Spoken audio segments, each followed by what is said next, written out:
One of the best parts of my week is when I get to sit on the couch, curl up with Miss Alice, read a book, and enjoy a good cup of tea. What I don't like is spilling and then leaving rings on the furniture. Yeah, what? I'm clumsy. I can't help it. Of course, I could use a coaster, but what fun is that? But what if I want a snack? Or to use one of the bigger mugs? Well, bring on the mug rug. What is that? Well, it's a little bit bigger than a coaster, but a little bit smaller than a placemat. Like this. Pretty cute, right? Let me show you how to make my Sending a Hug mug rug for yourself or any of the other loved ones in your life. Let's start with everything you're going to need.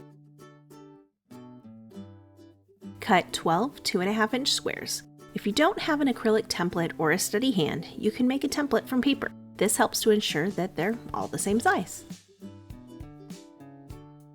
The backing piece of fabric should be cut to 6.5 by 8.5 inches.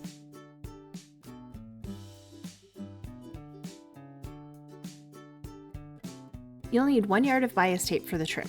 You can buy pre-made, or hear me out, you can make your own. I've got a video linked right over here so you can learn how to do that too.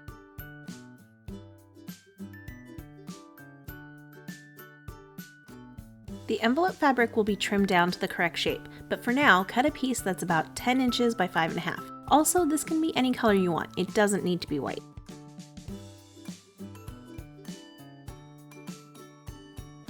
Now for the heart, I just fold a piece of paper in half and hand draw the heart to make a template to cut out.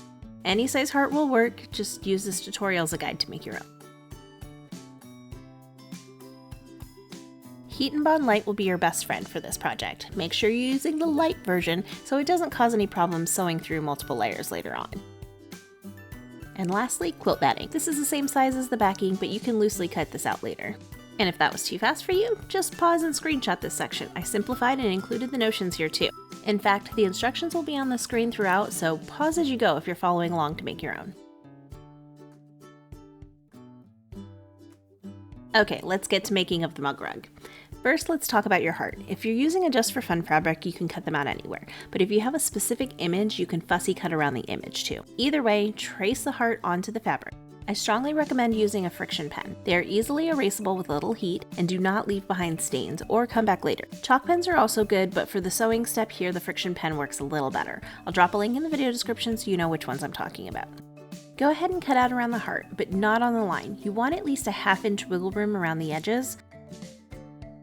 Place this on top of the heart backing fabric with the wrong sides together. You're going to sew these fabrics together on top of the line you just traced. Okay, pinning the fabrics together isn't required, but it can help keep things in place while you're sewing to prevent slippage or puckering. Starting at the bottom of the heart is also helpful to keep everything as straight as possible. Just go slow around your curves, pick up the foot and adjust as needed. If you have the skill set to free motion this part, go for it. One of these days I'm going to give that a try myself. Cut out a piece of Heat and Bond Light to cover the back of the heart, then iron it on per the instructions. Now you can cut out the heart. Cut about 1/4 inch away from the stitching. I'm using pinking shears, but you can use any straight scissors too. When you're done, just set aside the heart for right now. Moving on to the envelope fabric. Grab a ruler and decide which end is the top. You'll mark the center of the top edge and mark the sides at 2.5 inches from the top. Draw lines connecting the center of the top to the edges on the sides. Switch on over to the bottom edge and mark 2.5 inches from the bottom and connect those two marks with a line. Now on the line, mark 2 inches from the side towards the middle.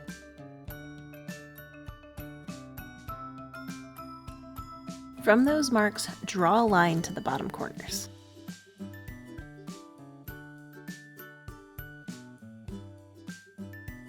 Go ahead and cut out the envelope along the line. Make sure you aren't cutting the straight line across the bottom. This part just connects from the corners to the 2-inch mark. Straight, then back to the corner. And just let me know if that doesn't make any sense. Now grab that second piece of the envelope fabric. Lay the cut piece on top of the uncut piece with the right sides together. If you want to avoid slippage and puckering, pin the two fabrics together. Use the cut piece to guide your stitching. Be sure to leave a 2-inch opening so you can turn your fabric right sides out.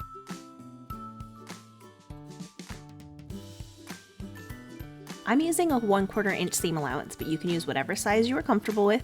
The larger the seam allowance, the smaller your envelope will be.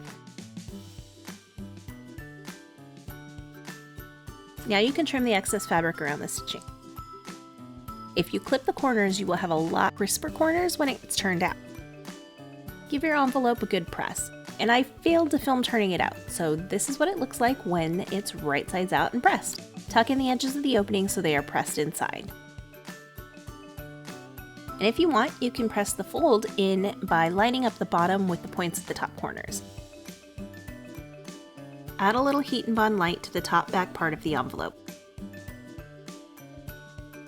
Then set aside for right now. Time to get the backing ready. Grab those squares and organize them in any manner you want to. They just need to be in 3 rows of 4 when you're done. Stack the rows from left to right in the order you want them to end up.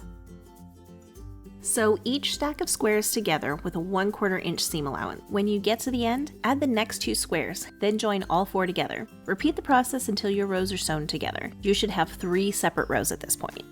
A little tip that I learned from Jackie of Hearts on My Foot is to gently pull the threads as you slowly feed the fabric under the presser foot. And this is where I would show you my little mini iron and tell you to press open your seams, except as you can see, well, the iron collapsed the stand and melted the base. I was so frustrated that I cried and almost stopped filming. But then I remembered I have other pressing options, so I continued on. Now that your seams are pressed, line up row 1 and row 2 at the seam joints, then pin in place. Then sew them together. Add row 3 to row 2 and sew.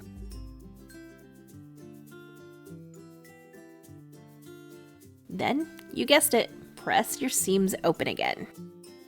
Now you can grab the backing fabric and the quilt batting. Lay the backing face down with the batting on top, placing the fabric face up, creating a quilt sandwich. Pin the 3 layers together. I wouldn't do this step without pinning, but that's still your call. It's also optional to sew a stay stitch around the border to hold everything in place.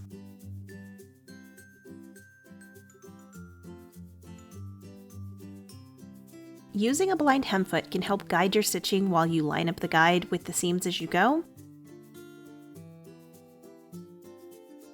We are going to stitch in the ditch. If that's a new term to you, all it means is that you're going to sew straight through the seams. Unfortunately, my blind hem foot kept losing its placement of the guide, so I switched back to a regular foot. This is another area you could do some fun free motion quilting if you wanted to. Alright, go ahead and trim the excess batting and fabric from the edges. Not gonna lie, I debated stopping here and skipping the hearts and envelope because it looks so dang cute, but I started this tutorial and I'm gonna finish it for you because that's what I'm here for after all. Decide how you would like to place the envelope and the hearts. You don't have to copy me, but I would be flattered if you did. Once you are happy with the placement, peel off the heat and bond backing from the envelope and press it in place. Top stitch as close as possible to the edge of the envelope. You'll only sew the top half of the envelope right now, so you can add the hearts on the inside before closing it up. And as a side note, I like using contrasting thread, but feel free to use complementary thread to suit your preference. Heat and bond your inside heart, then top stitch in place. You're going to stitch around the top of the existing stitching if you don't want multiple lines around your heart. Now go ahead and fold the bottom half of the envelope up over the heart to top stitch in place, all the way around the bottom of the envelope.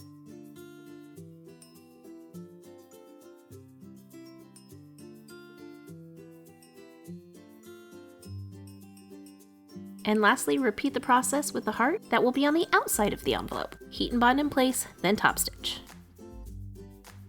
We're almost there, yay!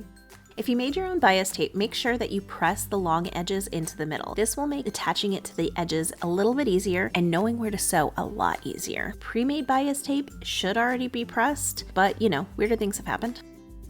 This next part is a little bit tricky for me. Unfold your bias tape and clip or pin it in place around the edges on the back side of the rug.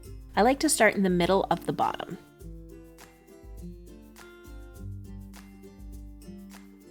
When you join the ends together, fold both ends over to the same direction so that it encloses the raw edges. You see that fold where we pressed the bias tape earlier? That's where you're going to sew now. Sew all the way around the end with a 1/4 inch seam allowance or directly into the middle of the fold. The corners are really why I call this part tricky, and some people are just way better at this than me. But when you reach the corners, sew until you hit the 1/4 inch mark away from the edge. Leave your needle down, lift your presser foot. Move the corner fabric to be perpendicular with the side you just sewed. Rotate the mug rug and continue on your way. Easy, right? Sure, I just think it takes some practice.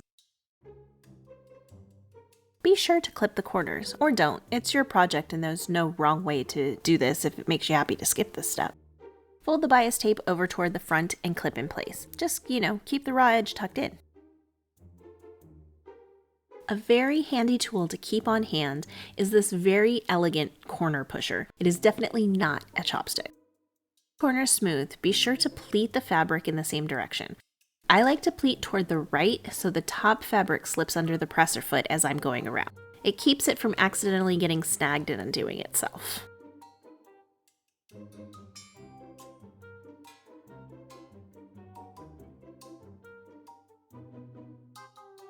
All that's left is to top stitch as close to the edge of your bias tape as possible.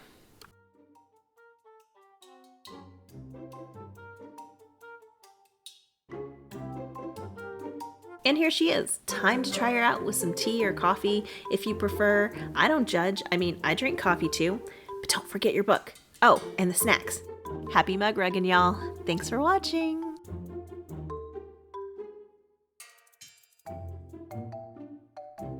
And a good cup of tea. Nope. For yourself or any of the other ones. God damn it. This is not attractive, kitty.